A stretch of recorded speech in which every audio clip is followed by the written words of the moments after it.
Welcome to the Money Metals Midweek Memo, news and commentary relating to sound money, the precious metals markets, and the economy. I'm your host, Mike Maharrey. Thanks for tuning in. I'm a sucker for nostalgia, and I love old commercials, especially commercials from back when I was a kid. Now, some of you probably remember the CocaCola commercials from the early 1970s that featured the tagline, "It's the real thing." The slogan was actually part of Coke's marketing strategy as early as the 1940s, but the line got new life in the catchy song that debuted in 1971. "I'd like to buy the world of Coke and keep it company." And then it went on to say, "That's the real thing." And then there was a series of commercials the following year, 1972, with the song that kicked off with the words, "It's the real thing." Now, it was pretty darn effective advertising because I was only 4 years old in 1971 and I still remember the slogan and the song. Well, you know what? There's a real thing when it comes to money, and it ain't the paper bills in your wallet. It's gold and silver. Of course, modern financial systems spurn gold and silver. Governments prefer fiat money that they can easily manipulate for their own purposes. Primarily, they need the ability to create more money without limits in order to feed their appetite for spending. You can't do that with gold and silver.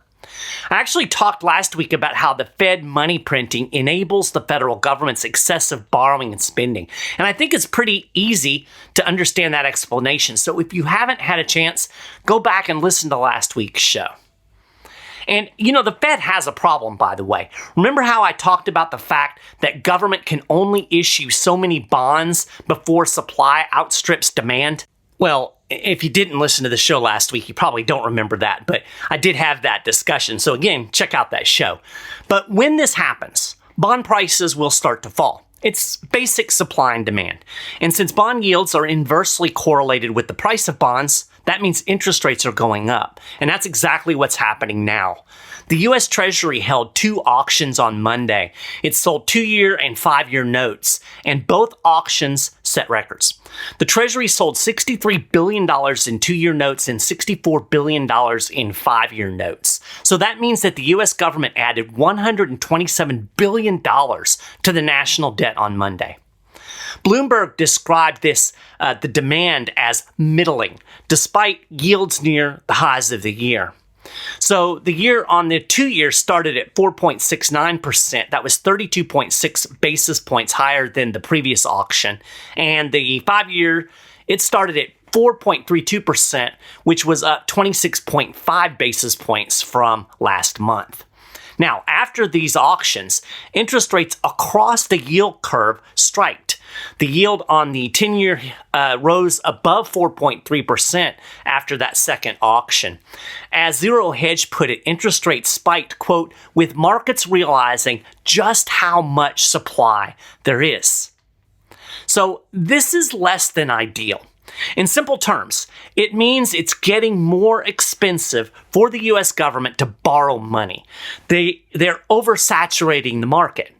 And as I've discussed previously, the U.S. is already paying more in interest expense right now than it is in national defense. So I have to wonder how long it will be until the Fed is forced to stop shrinking its balance sheet and return to buying bonds to hold those rates down. By the way, even Jay Powell acknowledges that the borrowing and spending is a problem. During his 60 Minutes interview earlier this month, he said it was time to have an adult conversation about the national debt. And he conceded that the U.S. government is on, quote, an unsustainable fiscal path. Powell said, quote, "We're effectively borrowing from future generations." That's true. And he said it is time for us to put a priority on fiscal sustainability, and sooner is better than later. Now, of course, Powell is right, but I don't know. I think he might need to go sit in the corner and talk to himself. Have an adult conversation with himself because he's part of the problem. If his central bank didn't buy bonds and print money, well, the federal government would be forced to deal with its spending addiction. Powell has a lot of nerve lecturing us about the debt problem. He is the pusher who supplies the drugs that keep the spending addicts in Washington, D.C. high. So that brings us back to the concept of real money. If we had it, well, the Fed couldn't print it. I mean, you can't print gold and silver, right? Gold and silver are real money. So why do I say that gold and silver is money? I mean, you've probably heard people out there in the mainstream claim that gold is basically useless. Way back in 1923, economist John Maynard Keynes declared the gold standard is already a barbarous relic. Warren Buffett once said gold gets dug out of the ground in Africa or someplace, then we melt it down, dig another hole, bury it again, and pay people to stand around guarding it. It has no utility. Anyone watching from Mars would be scratching their head. And more recently, CNBC commentator Jim Leventhal said he had no interest in gold because it has no uses as a metal. Wait, what? I'm wearing gold right now, and it's highly likely that you are too if you're married. I mean, we use a lot of gold just to make jewelry. And I mean, obviously, people want that jewelry, right? So that's a use. Plus, gold has all kinds of uses in technology, industry, and healthcare.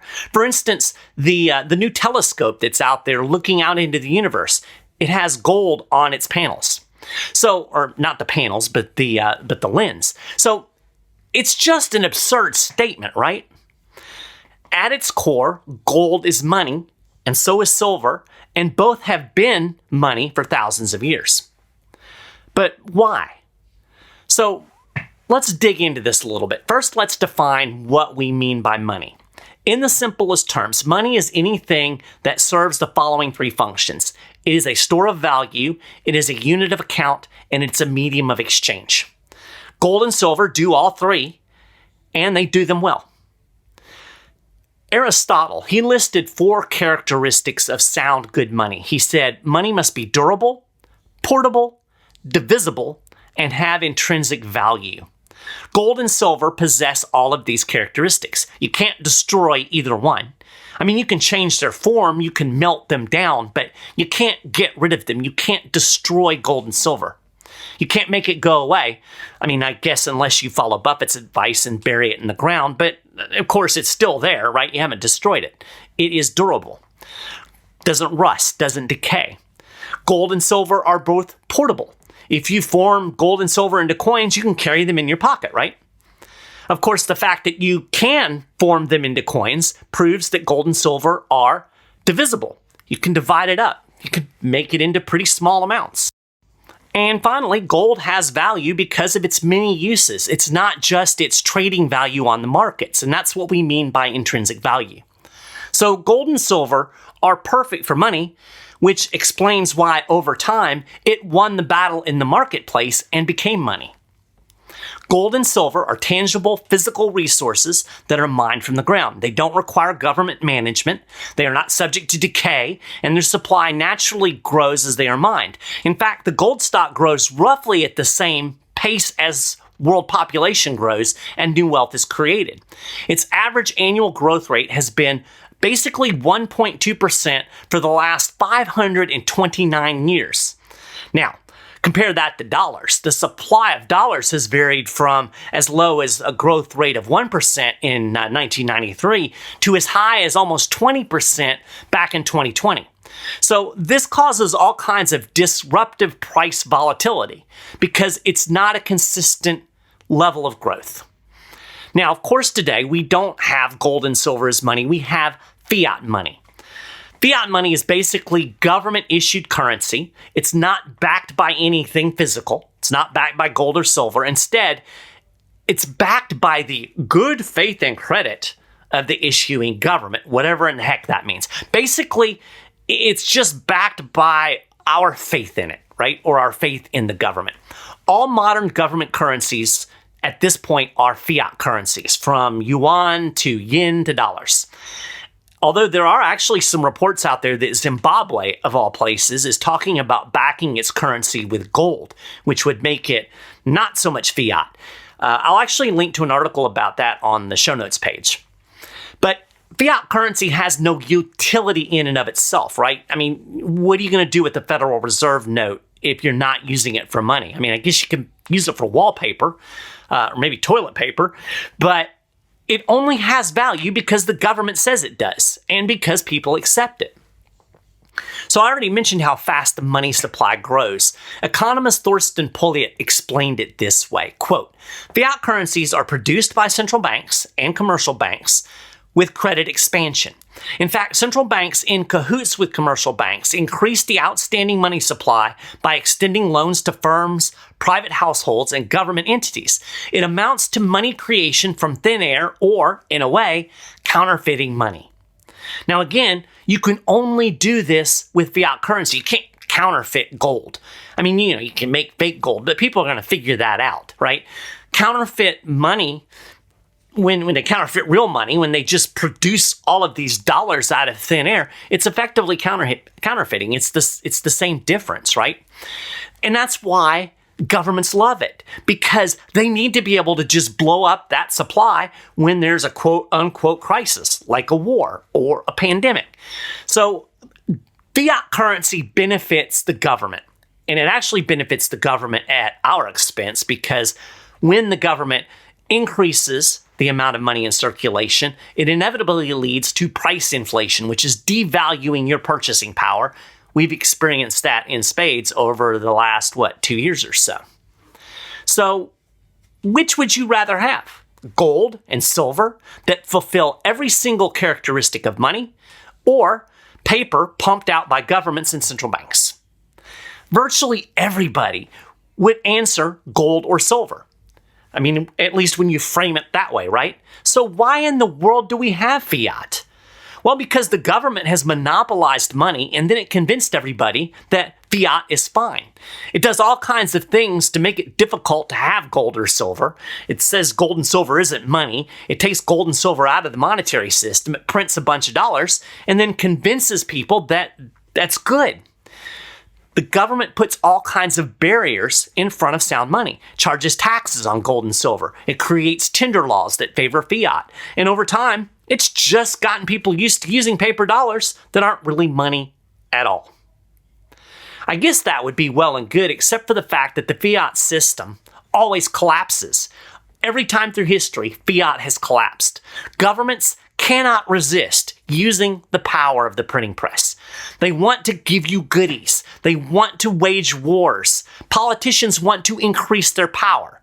This is not a system that encourages restraint. We're seeing this now with a $34+ trillion national debt and massive budget shortfalls month after month after month. So we've got the Fed, the central bank, and it essentially operates a monopoly on money on behalf of the government. And we've seen the results, right? I've already mentioned price inflation. We've suffered through that over the last several years. This is a direct effect of the reckless money printing that is only possible because we have a fiat currency totally controlled by the government. If we had gold and silver as money, or even money that is backed by silver and gold, then the government wouldn't be able to print it. You can't print gold, you can't print silver, right? You can't just increase that supply whenever you want. And that's exactly why the government had to get rid of the gold standard. That's why a big government guy like Keynes called it a barbarous relic. It's only barbarous for the government. It's not barbarous for us. It works just fine for us. And again, that's why gold and silver have been money for over 5,000 years. So, there's been some noise about ending the Fed, or at least auditing the Fed. This pops up every once in a while. Ron Paul really pushed this idea in the Fed. Fantastic idea. Unfortunately, I don't see it ever happening. DC politicians need the Fed, and since they're the ones kind of controlling things, they're not going to get rid of it. You can't wait for government people to fix government problems. As I said, it's a source of power for them. But there is some good news. We're starting to see some things going on at the state level to encourage sound money, because the fiat system doesn't it doesn't prop up state governments in the same way it does the federal government. So you might get some politicians, and you do have some at the state level, who are willing to do something to try to address this problem. Kind of a bottom-up approach, not going to end the Fed. What the idea is to undermine the Fed's monopoly on money by creating currency competition, by making it possible for people to use sound money in everyday transactions along with Federal Reserve notes. And the idea is that eventually people will want to use sound money. They'll want to use good money instead of rapidly devaluing and maybe even collapsing fiat currency. So several states have explicitly declared gold and silver as legal tender.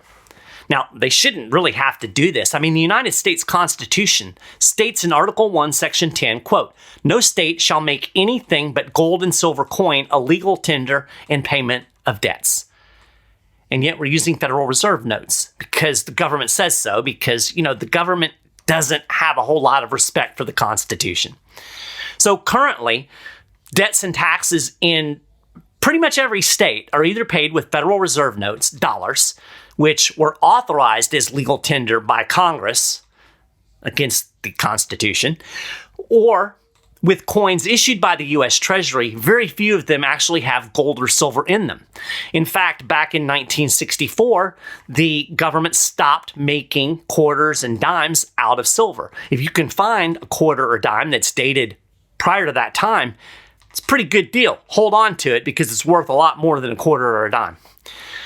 In 2011, Utah became the very first state in modern times to formally recognize gold and silver coins issued by the United States as legal tender. So in practice, the value is based on the market price of the metal, not the coin's face value. That's very important because, the U.S. Mint still issues gold and silver coins, but they have a face value that is far less than the value of the metal.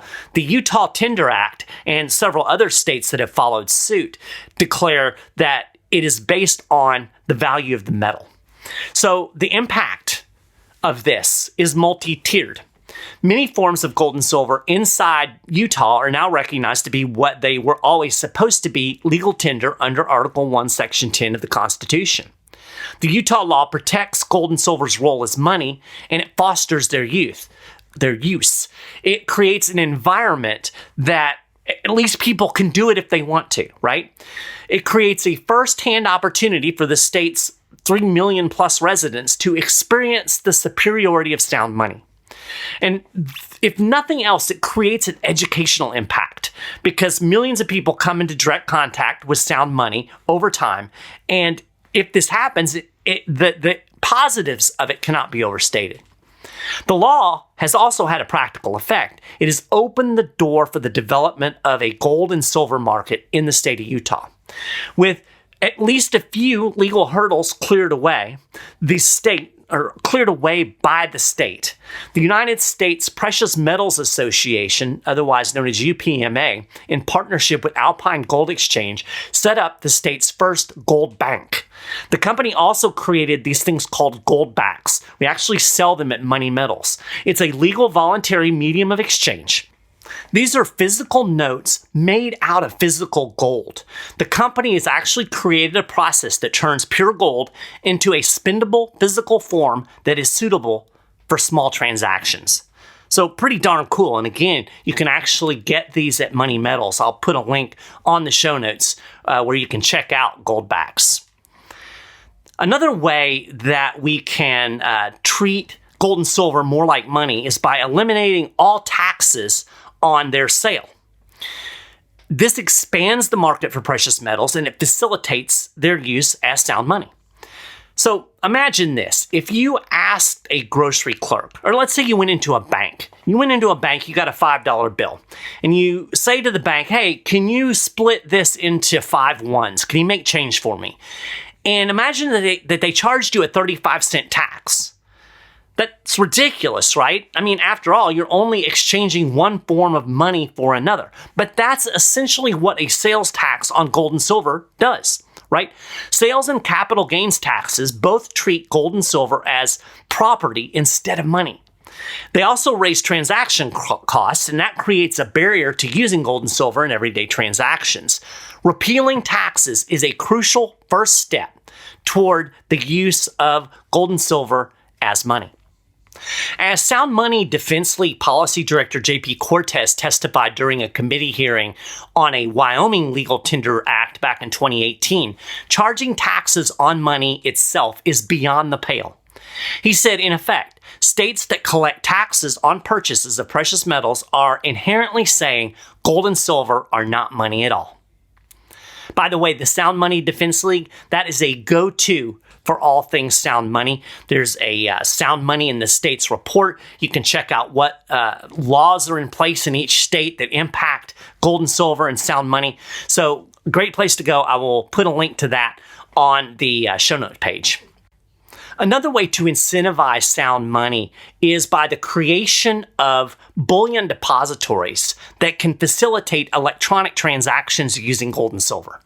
So whether they are private entities or state-run, bullion depositories can facilitate the use of sound money and undermine the Federal Reserve's monopoly on currency. The Texas Bullion Depository officially opened for business in 2018 after Governor Greg Abbott signed legislation creating it 3 years earlier.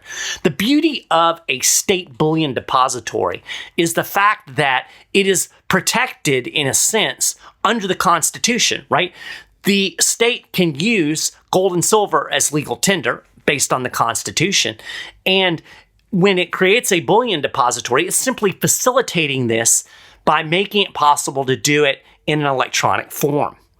So the Texas Depository provides a secure place for individuals, businesses, cities, counties, government agencies, anybody basically, even other countries, can store gold and other precious metals in the facility. Now, the depository doesn't currently have a system in place to execute transactions with gold and silver, but that is part of the long-term plan.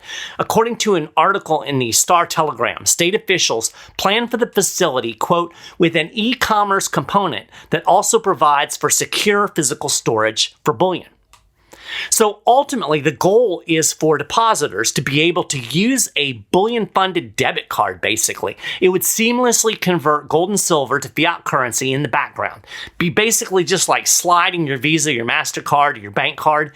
And this would enable you to make instant purchases wherever credit or debit cards are accepted. But you're using gold and silver. That transfer would happen in the background in the gold depository. You don't have to have physical coins in order to do business in sound money. So this removes the biggest barrier to using gold and silver in everyday transactions, right? Dealing with physical coins is inconvenient and clunky in our modern electronic world. But if you can instantly buy and sell using gold and silver stored in a depository, I mean, why wouldn't you, right? And that's really what it comes down to. It's all about human action. These things that I'm talking about, states passing laws, encouraging the use of gold and silver as money, it really doesn't do anything if individuals continue to support the government fiat regime by using government fiat money, whether paper or digital. People's willingness to use government fiat is what got us into this position to begin with. Instead, it's going to take people and businesses that are willing to use and accept forms of money that are not created and controlled by the government. See, ideally, money would evolve within a free market based on consumer choices outside of government control. That's how gold and silver became money. In a paper for the Mises Institute, constitutional tender expert Professor William Green, who unfortunately has passed away, but he wrote a paper and he said when people in multiple states start using gold and silver instead of Federal Reserve notes, it could lead to an end of the federal government's monopoly on money. Quote, over time, as residents of a state use both Federal Reserve notes and silver and gold coins, the fact that the coins hold their value more than Federal Reserve notes will lead to a reverse Gresham law effect, where good money, gold and silver, will drive out bad money, Federal Reserve notes.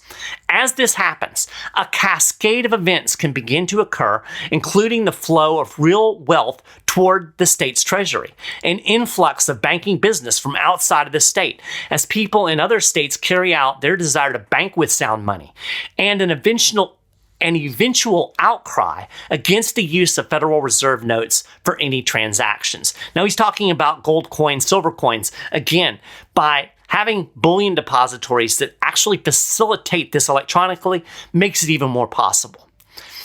Green argued that once things get to that point, Federal Reserve notes would basically become unwanted and irrelevant for the ordinary people. So it's a market mechanism, right? It's market choice. It's using the better thing. And the better thing generally wins in the market. The reason that we have crappy fiat money is because the government controls it and incentivizes us to use it. Now, the good news is you don't have to wait to have sound money. You can have sound money today. You can buy gold backs. You can buy gold coins. You can buy silver coins. I highly recommend you give the folks at Money Metals a call. Talk to one of our precious metals specialists, 800-800-1865.